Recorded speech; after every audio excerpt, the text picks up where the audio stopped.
Nous sommes aujourd'hui la veille de Rosh Chodesh et la veille de Rosh Chodesh Sivan.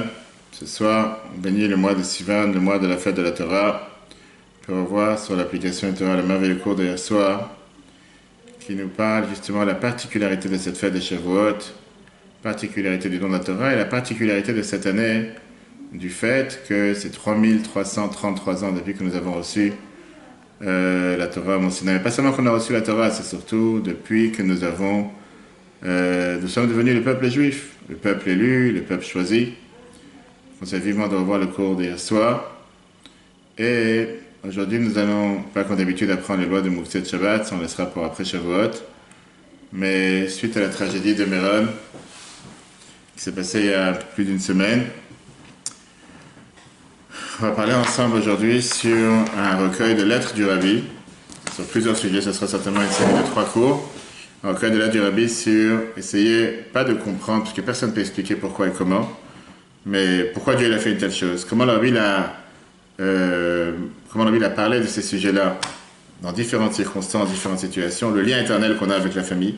Qu'est-ce qu'on peut faire pour en général donner satisfaction à l'âme, le souci pour les enfants et ce qui est écrit dans la Torah, qu'après le jugement vient la miséricorde. Mais je voulais qu'on commence aujourd'hui avec un psaume, le psaume 20, sur la situation de nos frères et sœurs en Israël est en tension, si on peut dire en tension, un peu plus que tension, en guerre, réellement une guerre, avec les terroristes du Hamas qui envoient des missiles, des centaines de missiles sur tout Israël depuis hier. En réalité, c'est depuis quelques semaines qu'il y a des émeutes et qu'on attaque des Juifs à Jérusalem. Ce qui nous fait rappeler encore une fois combien nous sommes en galoute, combien nous sommes en exil, même en Israël. On va faire le psaume 20 pour la sécurité de tous nos frères et sœurs en Israël et pour la protection. Avec les miracles qu'on voit tous les jours, le devoir de remercier Hachem pour les miracles, avec malheureusement beaucoup de pertes dans les maisons, dans les biens, et très très peu de pertes dans les corps, même s'il y a quelques blessés, mais on n'arrive pas à croire, tellement habitué à ces miracles. On va faire le psaume 20 rapidement, après on commence le cours. L'Amnatzer, Présent le David, Yan Chadonai B'Yam Tzarai, Sagaf Hashem Eloi Yaakov, Yishlach Ezecha Mikodesh, Umitzion Yisadecha, Yiskrofcha Minchotecha, V'olatcha Yadash Nesela, Yitan Lecha Kilvavecha, V'chol Atzatcha Yimale, Neranena B'Shuatecha, V'Shem Elonu Ningol, Yimale Adonai Kol Mishelotecha, Ata Yadati Ki Yoshia Adonai Mishicho Yaneu, V'Shmekodsho B'Gvorot, Yesha Yimino, Ve'ele V'Recha, Ve'ele V'Susim, V'Anachnu V'Shem Adonai Eleinu Naskir, que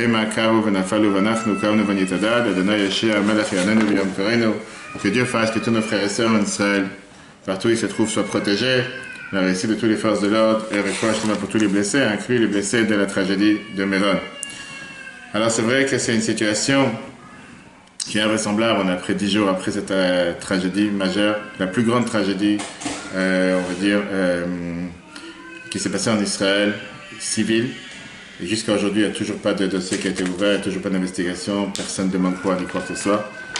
Mais on va aujourd'hui regarder comment le Rabbi il a adressé de tels malheurs pour le peuple juif à travers différentes lettres, différentes Igot Kodesh, avec la source comme d'habitude. Premier dossier, premier point qu'on va aborder, c'est que c'est une perte pour tout le peuple juif. Dans les Igot Kodesh, volume 3, page 500, la lettre 566, Rabbi il écrit le fait que c'est écrit dans Rabbi Yoyon à chapitre 3 que Nichum Avelim, c'est une mitzvah de la Torah, consoler les endeuillés. Et que même les endeuillés ont un devoir de consoler entre eux. À première abord, c'est pas compréhensible pourquoi un endeuillé va consoler un autre endeuillé alors que lui-même il est en deuil. Mais le fait qu'un endeuillé montre à un autre endeuillé qu'il n'est pas tout seul dans sa perte et qu'il y a un deuxième et un troisième qui veut le consoler, ça déjà c'est une énorme consolation. Ça c'est une lettre. La fameuse lettre que je rappelle à chaque fois dans chaque Shiva, la lettre dans le volume de Igot Kodesh, volume 25, lettre 9381, une lettre que la Bible a écrite à Arik Sharon, quand son fils Gour est mort, il s'est tué avec une balle perdue chez lui à la maison. Le Rabbi ne connaissait pas à l'époque Arik Sharon, c'était dans les années 60. La Bible a écrit « J'ai eu beaucoup de peine sur la perte de ton fils, mais un point de consolation, même dans une telle grande tragédie, et plus qu'un point, c'est dans la fameuse phrase traditionnelle et sainte depuis des dizaines de générations dans la Torah et la tradition de notre peuple, qu'on a l'habitude de dire Amakom Yenachem Etrem Betor She'ar Avalet Tzion Yerushalayim, que Dieu vous console parmi les endeuillés de Tzion et Jérusalem. C'est la phrase de condoléance qu'on a l'habitude de dire en général dans les communautés ashkénazes. Ça veut dire a priori c'est difficile. Quel rapport il y a entre les deux sujets?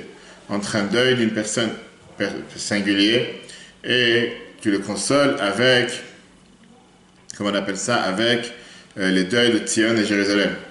On veut dire au contraire, de la même manière que le deuil de Sion et Jérusalem, c'est un deuil qui associe tout le peuple juif partout où il se trouve, même si bien sûr il est beaucoup plus ressenti par ceux qui sont habités à Jérusalem et ceux qui voient le Kotel et le temple détruits que ceux qui se voient de manière beaucoup plus... Comme j'ai dit, quand tu es face au Kotel et tu entends les chansons et les prières de ceux qui se trouvent sur le mont du Temple, malheureusement aujourd'hui, même si la presse française veut faire croire que c'est un endroit très saint de l'islam et qu'ils ont complètement oublié qu'avant que l'islam se réveille, avant que l'islam existe, c'était quand même le temple de Jérusalem, le premier temple, deuxième temple, il y a plus de 2500 ans, etc. Et donc en se trouvant à Jérusalem et au Kotel, on ressent encore plus le deuil, on ressent encore plus la destruction.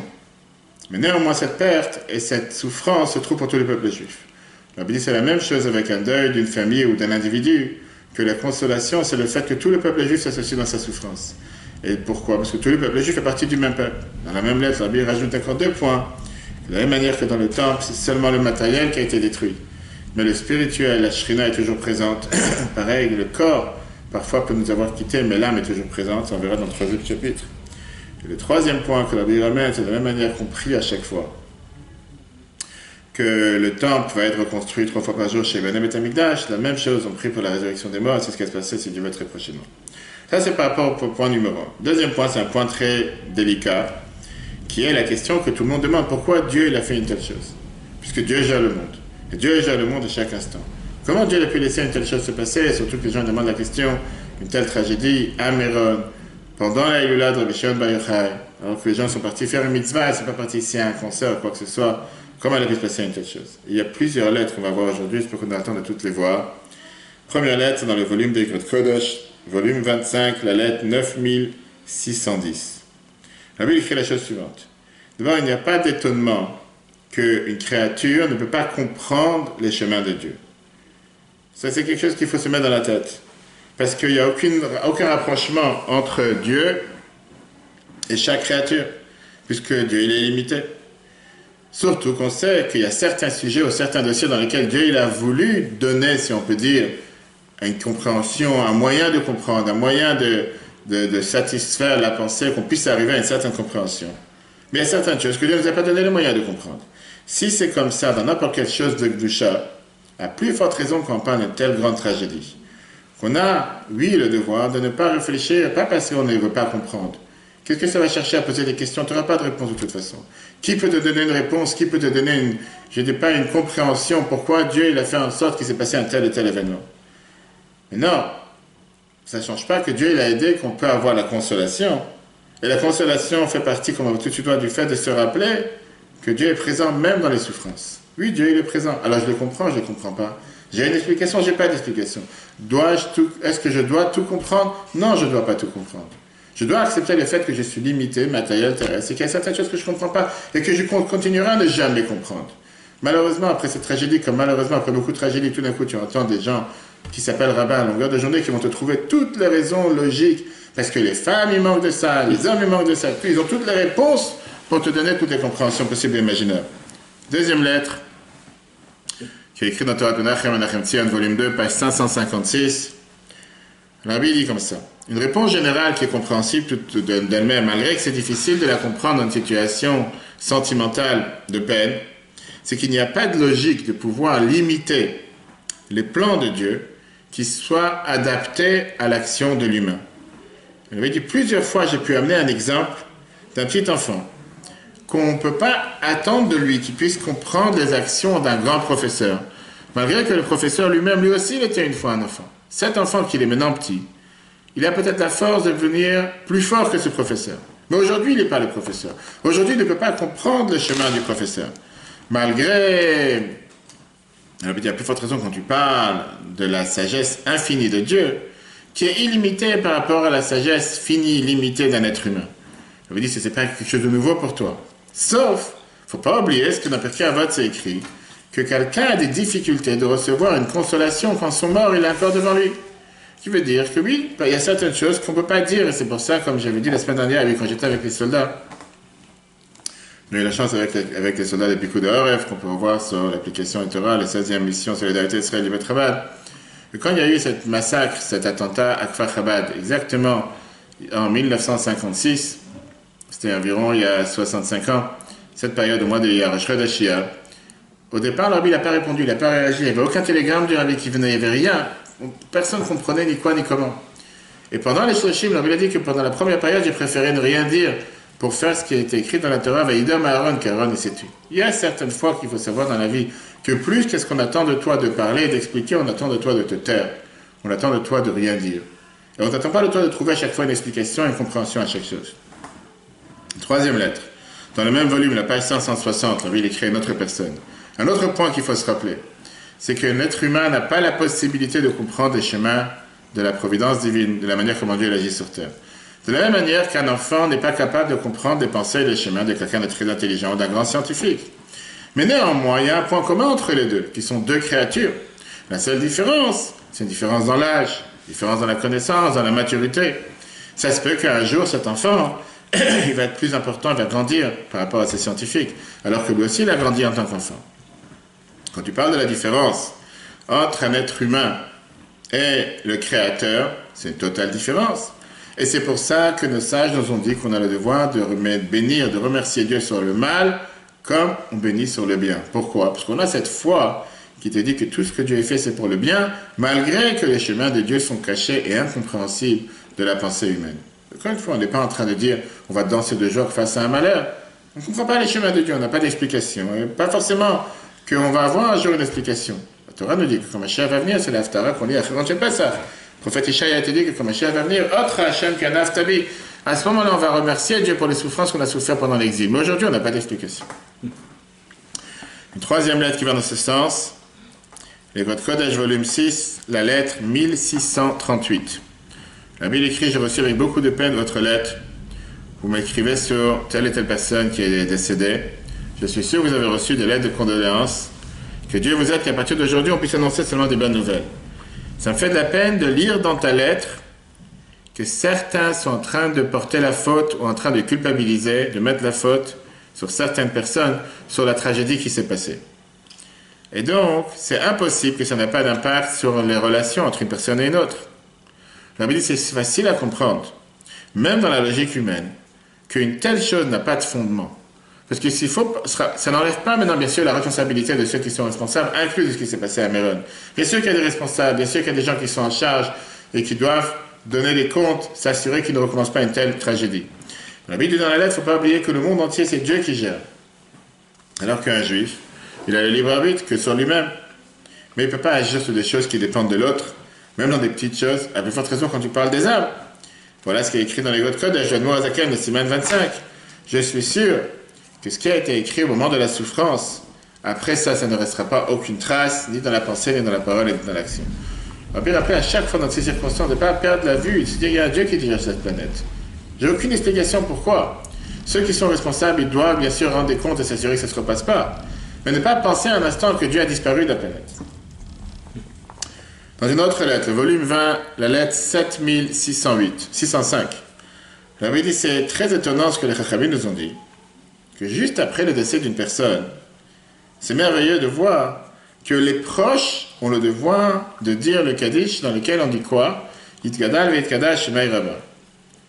Donc que soit grandi et glorifié le nom de Dieu. Pas seulement dans le monde d'en haut, mais même Be'alma Diberar Kirut, et même dans ce monde, le monde d'en bas. Quel rapport la Bible?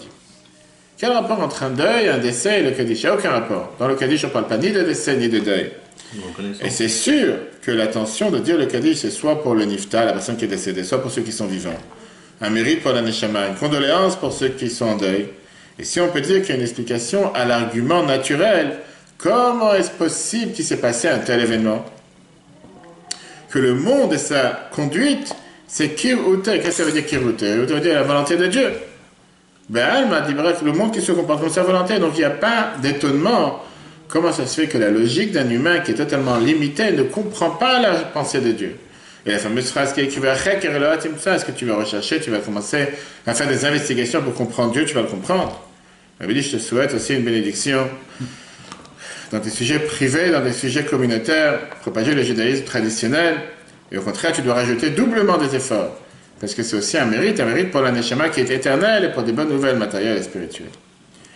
Là, il y a une merveilleuse réponse, une lettre du Rabbi, qui a été imprimée dans Torah Menachem Tzion, volume 2, page 568, de Lag BaOmer, Lag BaOmer 1988, à des parents qui ont perdu leur fille la veille de Pessah, une fille qui n'était pas un Korban Mitzvah.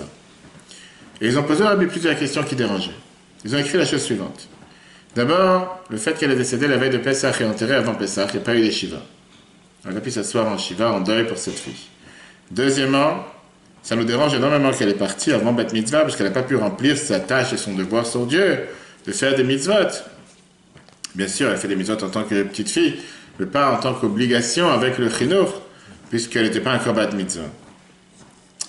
Et là, on va voir, le Rabbi répond à ses parents 8 points. 88, le Rabbi répond toute une page. C'est quelque chose qui était très très rare. Mais on voit de l'approche, même si on ne peut pas comparer les tragédies, comment parfois on doit réagir dans de telles circonstances. Regarde le premier point. Et le premier point vient justement répondre à tous ces rabbins, si on peut les appeler rabbins, qui même s'ils ont des longues barbes blanches, comment ils se précipitent tous vers toutes les micros pour dire qu'ils ont toutes les sciences, et toutes les raisons et toutes les explications. On va y aller dans les textes. Souligné. En bnei Adam, aucun être humain, souligné en noir, Yecholim lamar bevadaout, ils peuvent dire avec certitude, Shu yodea barur kavanat Hashem.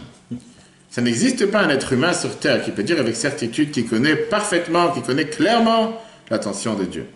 Rabbi dit entre parenthèses, mais le Van Navi, à part un prophète, chez Moser, qui transmet, chez Kartziva ou Hashem le Galot, que comme ça Dieu l'a dit de dévoiler.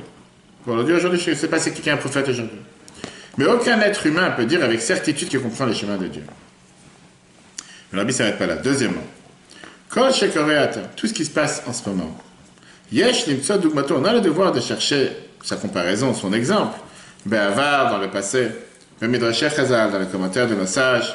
Betosafet Biurim Shenu, avec différentes explications, mais Mikrim Shenu dans différents cas.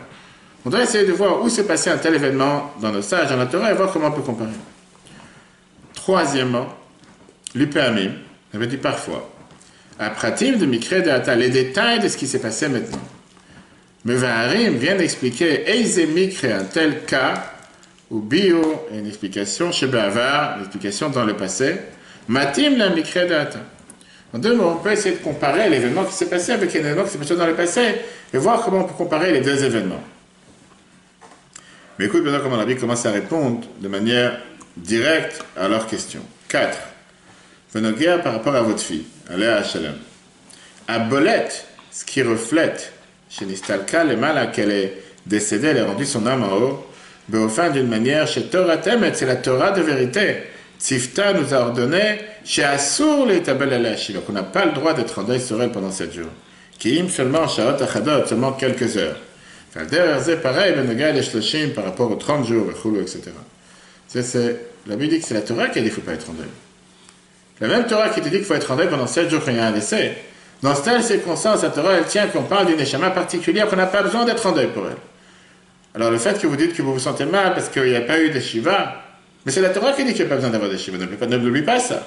En deux mots, c'est énormément important. Prends ça en considération, que la Torah considère que cette personne qui est décédée dans une telle circonstance n'a pas besoin d'avoir de shiva. Cinquièmement, la Bible le rappelle. Parce que vous demandez la question que ça nous dérange que notre fille elle est décédée alors qu'elle n'a pas encore été bat mitzvah, et je crois qu'elle avait 8 ans en devant, si je me rappelle bien. Quand la neshamot de Hata, toutes les neshamot des âmes de maintenant, ben ils viennent qu'Em Shech le Gilgulam Akodem, ensuite à leur réincarnation précédente.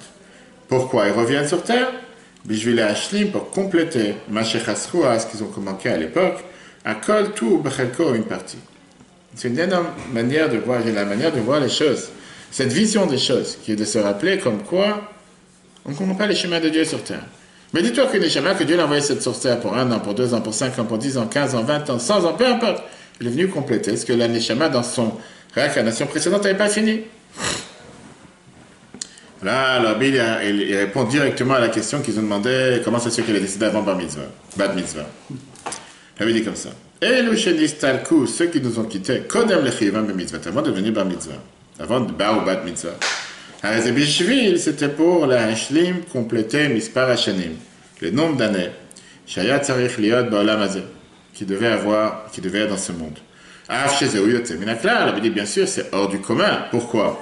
Parce qu'en règle générale, Tsarich Liot devrait y avoir Bekol Echad Ve'echad chez chacun 70, 80, 20, 20 Shana. La Torah nous dit que Yimesh Notenu Be'em Shivim Shana, on vit pendant 70 ans, 80 ans, jusqu'à 120 ans. Mais parfois, Dieu décide que la mission qu'une personne doit finir avec tant d'années, qui sont beaucoup moins que 70, 80 ou 120 ans. 7. Alors la Bible s'interroge par rapport directement à cette fille. Be'imaya al, si elle aurait dû, en disant son nom, elle aurait dû les hashlim hashanim shechata balamazé.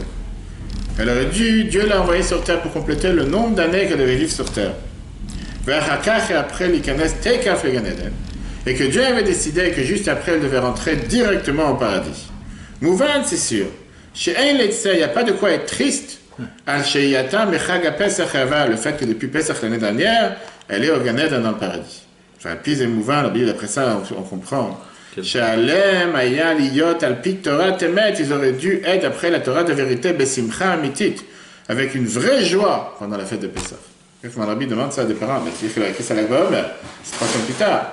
Mais Rabbi dit comment quoi? Rappelez-vous une chose. Le bon Dieu a décidé qu'elle devait partir à cet instant-là. Le bon Dieu a décidé qu'il n'y a pas de deuil. Le bon Dieu a décidé qu'elle doit être au Gan Eden depuis Pessah. Vous n'êtes pas heureux? C'est la plus belle chose qui peut arriver pour cette Neshama. Bien sûr que nous sommes terrestres, matériels, limités, on ne comprend pas et on a des questions. La Bible dit surtout, un dernier point, Bifrat, Shehi, que elle, ou Baala, en parlant à la femme, vous avez écrit à la femme, et ton mari et la famille, nous la rov tov, vous lui avez donné beaucoup de bonté, begash miut, veruchaniut, matériellement, spirituellement, vemeshech hashanim anal, pendant ces années qui sont passées. C'est-à-dire, est-ce qu'on peut comparer ou pas comparer? Est-ce que la Bible a écrit ça par rapport à Miron? Non. Mais ça te montre une vision des choses. Comment regarder sur quand il y a un tel malheur que Dieu nous a présenté? Essayez de regarder les choses avec une perspective, une objectivité totalement différente, hors du contexte précédent. Bien sûr que la douleur est là, que la peine est là, on n'enlève pas tout ça. Mais essayez de se rappeler en tant que juif croyant comment le monde est géré par Dieu à chaque instant.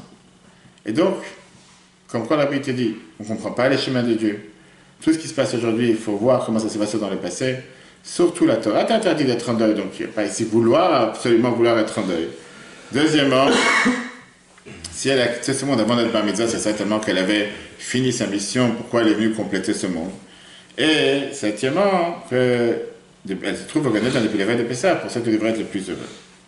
Dans la même idée, c'est une lettre qui a été propagée régulièrement, beaucoup de fois la semaine dernière. J'ai parlé de cette lettre plusieurs fois aussi dans le passé. Il y avait une personne qui a organisé un Achnasat Sefer Torah chez lui à la maison, avec une grande fête, etc., comme on a l'habitude. Et que dans cette Sefer Torah, dans cette Achnasat Sefer Torah, il y a une jeune femme qui était présente et qui est décédée.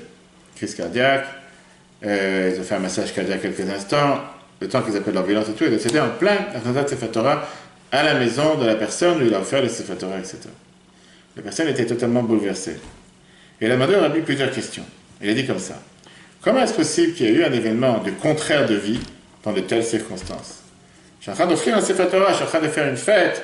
Il n'y a pas plus beau, il n'y a pas plus sain, il n'y a pas plus joyeux. Je dis, c'est pas juste un buffet, un bar à sushi avec, je sais pas, un concert. En train de faire une fête, en train de faire Sefer Torah.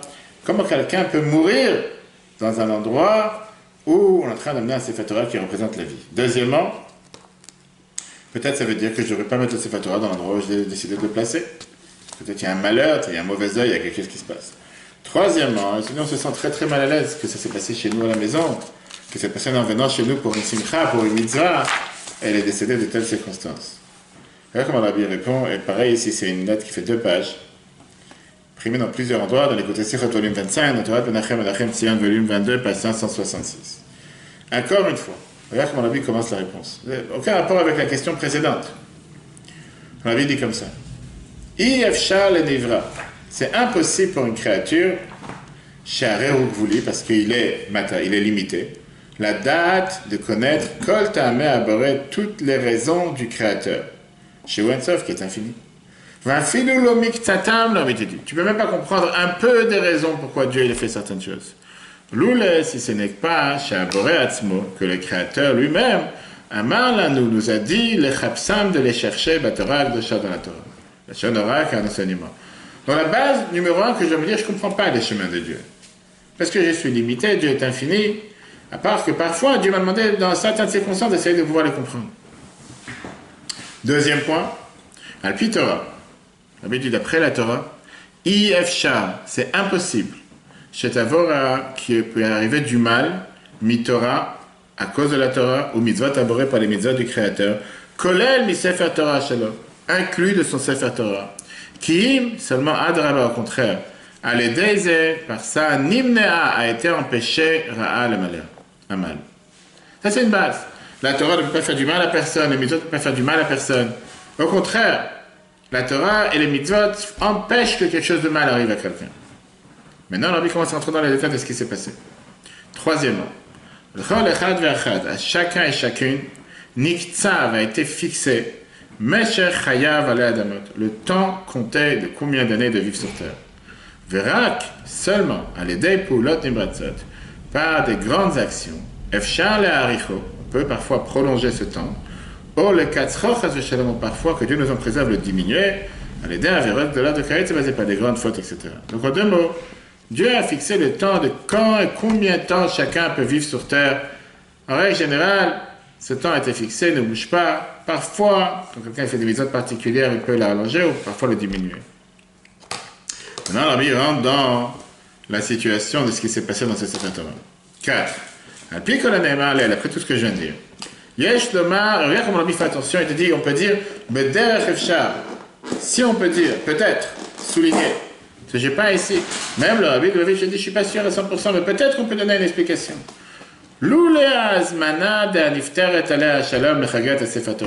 Qu'est-ce qui serait passé si vous n'aurez pas invité cette personne décédée à cette fête de Sefer Torah?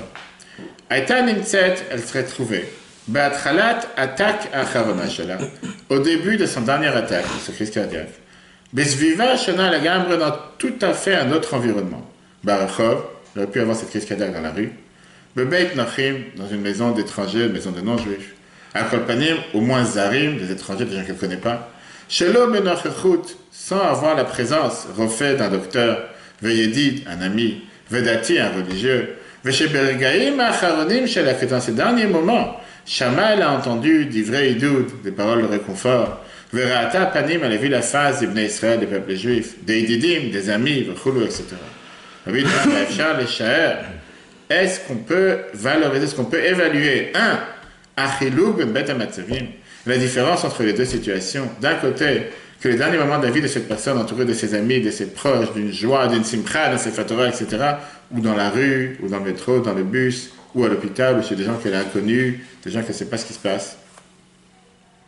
Deuxièmement, Kama Leptiber, combien une personne est en train de passer mentalement, physiquement, dans son psychisme, Ben Adam, une personne, Bechol Reg à chaque instant, d'Irgav Acharonim de ses derniers moments sur terre. Ou Bifrat, et surtout Tseira, une femme jeune, d'Atia, religieuse, ou Bechag, d'Izman Matan Torah, dans la fête du don de la Torah. Pour une personne à se soucier, etc., en sachant qu'elle va savoir si elle va survivre à cette attaque, elle est en train de se poser des questions, si elle est dans telle circonstance ou dans telle circonstance. Cinquièmement, Alpi Torah Baal Shem Tov, comme on connaît la Torah du Baal Shem Tov, que chaque chose qu'on voit ou qu'on entend ou qui se passe, on doit tirer de ça un enseignement. Efshar, leur dit, c'est possible. Que une des vraies raisons, qu'on a engendré du ciel, qu'on a organisé du ciel, est telle personne, le Nadev Sefer Torah v'chulu, de donner un don dans Sefer Torah. Pourquoi Dieu il a voulu depuis le départ qu'il se passe un tel événement? Ou Birde, c'est pour que que grâce à ça, il est sauf, en fin de compte, il y a Aliyat Anshama, il y aura une élévation de l'âme de la Tseira de cette femme jeune. Mitor Shalva Pnimit, avec une totale tranquillité, ou Bebait Yehudi, dans une maison juive, ou Bebait dans une maison, chez Asiman va Shmira Shalokelsin, de la garde de cette maison, ou Mezuzah, c'est la Mezuzah qui commence avec quoi? Shema Israël, Hashem Elokeinu, Hashem Echad. Il va savoir peut-être que toute la raison pourquoi Dieu avait décidé depuis le départ que vous organisez un tel événement dans la Sefer Torah, c'était pour permettre à cette femme qu'elle participe et qu'elle puisse rendre son neshama à Dieu dans de telles circonstances. Sur la deuxième question que je vous demandais, que faire avec le Sefer Torah? Il dit, le faire entrer dans telle synagogue, le cache à l'ishloshim, en rapport avec les 30 jours, l'alvayat anal de l'enterrement de telle personne, même si officiellement vous allez faire la fête plus tard. Mais, en deux mots, on dit, ne changez pas les plans. Continuez dans qu'est-ce que vous avez planifié jusqu'à présent. Troisièmement, et je vous demandais la question, pourquoi ça nous arrive un tel malheur? Pourquoi chez nous à la maison, alors qu'on offre un Sefer Torah, qu'on fait une telle mitzvah, comment on a pu avoir un décès dans la maison? Alors, deux mots, imagine-toi la fête. C'est exactement plus ou moins ce qui s'est passé à Meron, mais c'est passé à 45 personnes, tout le monde est en train de danser et chanter. Tout d'un coup, on entend des malheurs, on doit tout arrêter, on arrête les chants, on arrête les chansons, etc. Ou hier, à la Knesset, soi-disant, le jour où on remercie Dieu pour les miracles, c'est passé à Yom Yerushalayim, si c'était ce qu'on était en train de faire. Tout d'un coup, il y a les sirènes, tout le monde doit sortir de la Knesset, s'enfuir. Comment est-ce possible le contraire? On va dire comme ça. Kanir est un. Certainement. Chez Yeshlo, le Zogato, que toi et ta femme, Shlita, que vous vivez en longue vie et bonne santé, vous avez Zruyot de l'autre bibliothèque, vous avez de grands mérites. Chez Zikum, il est mal. Qu'on vous a donné un énorme mérite d'en haut, Mibli kol ishtadlut mitzidam, sans faire aucun effort de votre part, le mitzvah achik de là avec une énorme mitzvah. De quoi? On a dit 2 points. Tout d'abord, 1, lehakel al regav acharonim chez Ben Adam, de faciliter, de rendre plus facile les derniers moments d'une personne sur terre. Deuxièmement, le tapel, le maître mitzvah, de s'occuper de quelqu'un qui est considéré comme un maître mitzvah, qui veut dire quelqu'un qui a personne pour s'occuper de lui. Ah, Tcheba, ambulance, je sais que l'ambulance est arrivée. Il y a une mitzvah de rendre agréable les derniers moments. 100%, bien sûr. Être heureux, être joyeux, bien sûr. J'arrive tout de suite à ça. Godel Aïnian Mouvan, mais on avait dit la plus importante, la chose la plus importante. Chez Bishvil, c'est que pour ça, Mechouyav Kohen Gadol, à tel point qu'on te dit que c'est la raison pour laquelle le grand prêtre, il avait le devoir, il a l'obligation, le jour de Kippour, dans le Saint des Saints. C'est le seul mort pour qui un grand prêtre peut se rendre impur, un maître mitzvah, un mort que personne ne s'occupe de lui. La Tzed Misham, de sortir du Saint des Saints, où l'État 5 Betipur Bekayet, c'est de s'occuper de telle personne qui vient de décéder. Deuxièmement, on avait dit Sruyot Kshurot, Imacharayut Meyuchedet. Maintenant, vous avez aussi des mérites qui sont attachés avec une énorme responsabilité. Oumen, parmi eux, la Asbir, la Mafshenim Anal, d'expliquer à tous ceux qui vous posent des questions, Bekayot Sebadeh, etc. Acheiru Ameora, la Midatou, jusqu'à qu'ils puissent voir cet événement tel qu'il est en réalité. Ashgacha Pratit, une énorme providence divine, Bofen Nifla, de manière merveilleuse. En 2 mots, c'est votre devoir de s'assurer d'expliquer à ceux qui vous posent des questions. Regardez un peu la providence divine, comment Dieu il a orchestré les choses et il a fait que les choses se passent de cette manière. Là, tu te rappelles, il y avait un ami en commun, son père était décédé, c'était 1 an ou 2, je crois. Je sais pas, 2 ans, je crois. Et quand j'étais arrivé dans la chambre pour le visiter, tout le monde était avec, en train d'attendre que la personne parle de ce monde. Je dis, mais tu n'imagines pas qu'est-ce que la personne est en train de penser, des gens que j'ai pas vus pendant des années, et tout d'un coup ils viennent pour me dire au revoir parce qu'ils savent que je vais mourir du jour au lendemain. J'ai venu, on chante avec lui, on fait des prières avec lui, on les films, que si jamais il doit partir, qu'il parte joyeux de ce monde. Pourquoi de partir avec des larmes, que tout le monde est en train de regarder comme si on attend, quand ça va se passer déjà? De tranquilliser la personne, d'être heureux avec la personne. Pourquoi être amer avec la personne? Pourquoi pleurer avec la personne? En tout cas, encore une lettre, comme quand tu vois comment la Bible renverse une situation qui peut paraître catastrophique et qui est malheureuse. Comment nous le regarde. Il regarde comment Dieu, peut-être, il fait les choses de manière totalement différente. Et Dieu, il a fait en sorte que tout cet événement a été organisé pour que telle et telle personne parte de ce monde de telles circonstances. Et ça, c'est grâce à votre mérite. Encore une fois, est-ce que ça enlève la souffrance? Non. Ça enlève la peine? Non plus. Mais est-ce que ça essaie de faire comprendre comment les choses se passent, pas forcément de la manière comment nous voudrions les comprendre? Oui. Une autre réponse intéressante. Shulchan Menachem, volume 5, page 338. Des parents qui ont écrit à Rabbi, malheureusement, ce qui se passe régulièrement en Israël tous les étés, qu'ils ont eu un petit garçon qui est décédé parce qu'il s'est noyé dans la piscine de chez eux à la maison. Aujourd'hui, tu es en Israël les beepers, on te fait savoir, n'oubliez pas votre enfant dans la voiture, sous la chaleur. Et... Le sujet, il est dur. Il est dur, mais c'est des choses qui arrivent, malheureusement. Alors, Rabbi, c'est écrit comme ça. Mouva Besharim Agdashim. C'est écrit dans les livres saints. Chez Yashnam Kamash Neshamot, que tu as plusieurs âmes. Chez Gvar Ayub Begouf Valamazek, qui était déjà dans un corps dans ce monde. Ou Pnei Siba, à cause d'une raison qu'on ne connaît pas. Lo Ishlimu et Kol Mispar Shnechayim, ils n'ont pas fini, ils n'ont pas complété le nombre d'années qu'ils auraient dû vivre. Peu importe la raison, on n'a pas de raison pour ça. Comme ça. Ve'az, et alors, Baim Venoldim Odapam, ils viennent et ils naissent encore une fois Baolamazek dans ce monde. Les Hashlim pour compléter Mispar Shnechayim, le nombre d'années de vie, Bediouk, exactement, vous l'avez été un peu plus. C'est ça qu'ils sont venus pour vivre 70 ans, 80 ans, 120 ans. Ils sont venus pour compléter la mission qu'on n'a pas finie dans le monde précédent. Comme la fameuse histoire avec le Baal Shem Tov, avec le Kacher, etc. Yekablo, à la semaine, a dit, prenez sur vous Blineder, sans vœu, sera l'imoud yelab et Talmud Torah, le salaire de la scolarité d'un enfant en Talmud Torah, jusqu'à qu'il soit bar mitzvah, etc. Encore une fois, lui répond en disant, bien sûr que pour des parents, c'est énormément difficile. Mais De l'autre côté, c'est dire que Dieu il vous a confié cette neshama pour compléter la mission qu'elle avait accomplie sur terre. C'est ça que Dieu l'a envoyé. En tout cas, ça c'était le premier chapitre qu'on avait aujourd'hui qui est pourquoi Dieu a fait une chose pareille. C'est pas qu'on a une réponse. On n'a pas de réponse, comme on avait dit clairement qu'aucun être humain peut donner une réponse. Par contre, et puis il essaie de nous expliquer comment on peut essayer de regarder les choses à notre angle. Comment Dieu fonctionne sur terre. La mission que Dieu donne à chacun sur terre. Et oui, on a un devoir de remercier Dieu pour les miracles. Certains disaient, je ne sais pas s'ils ont raison ou pas, mais en tout cas ça a un sens que ce qui s'est passé à Méron, parce qu'on s'est précipité à faire la fête sans vouloir remercier Dieu pour les miracles du Corona. Raison par raison, la Bible demande à chaque fois que si on a l'habitude, si on s'habitue à remercier Dieu pour les miracles, Dieu fait en sorte qu'on n'est pas amené dans une situation dans laquelle on doit avoir des miracles. On a le devoir de dire, mais c'est ce qu'on fait tous les matins dans la prière, on se lève, remercie qui m'a rendu mon âme. Un juif, par définition, a le devoir d'être reconnaissant. Oui, parfois c'est difficile d'être reconnaissant. Parce que quand je suis reconnaissant, ça veut dire que je dois être redevable. Puis là, tu vas te dire, oui, on est redevable à 100%. Quelqu'un qui est marié, il est doublement redevable. Quelqu'un qui a des enfants, il est encore plus redevable. Et comme ça, éternellement. La semaine prochaine, l'année prochaine, c'est Shavuot. La semaine d'après, on verra la suite. Quel lien éternel nous avons avec les âmes?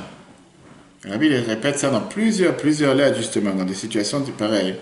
Qu'on n'a pas un lien avec nos chers, nos êtres proches, seulement de manière matérielle. C'est un lien qui est beaucoup plus fort, c'est un lien spirituel.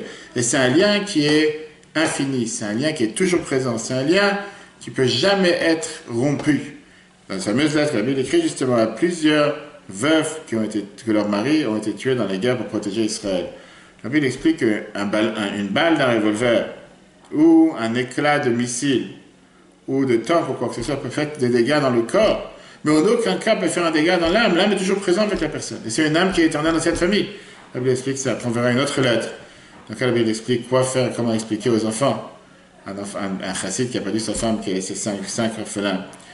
Et tout ce qu'on faisait pour faire plaisir à cette neshama de son vivant, combien on doit redoubler d'efforts pour faire plaisir à cette neshama aussi une fois que la personne est décédée. Oui, c'est des sujets qu'on ne voudrait pas y toucher, qu'on ne voudrait pas en parler, mais quand il y a peut-être tragédie et les gens demandent qu'est-ce que la Bible parlait, je pense que c'est important d'en parler. En tout cas, le cours sera un replay sur l'application eTorah sur Google et Apple. Très bonne journée à tous. Rosh Chodesh Sivan, ce soit Chodesh Tov, ce soit un mois de Géoula, un mois de délivrance, et qu'on a l'habitude de souhaiter qu'on puisse recevoir la Torah avec joie et avec enthousiasme, et surtout Bipnimiut, qui veut dire avec intérieur. La force du Chabad, c'est de ne pas faire des choses de manière à l'extérieur, mais surtout de travailler sur soi, travailler sur sa personne. Et comme beaucoup de gens, justement après cette tragédie, disent il faut faire un tikkun, il faut réparer. Beaucoup de gens disent c'est qu'avant de vouloir réparer chez les autres, d'abord on commence à réparer ce qui se passe chez toi. Très bonne journée à tous et à la semaine prochaine. Chodesh Tov avec de bonnes nouvelles.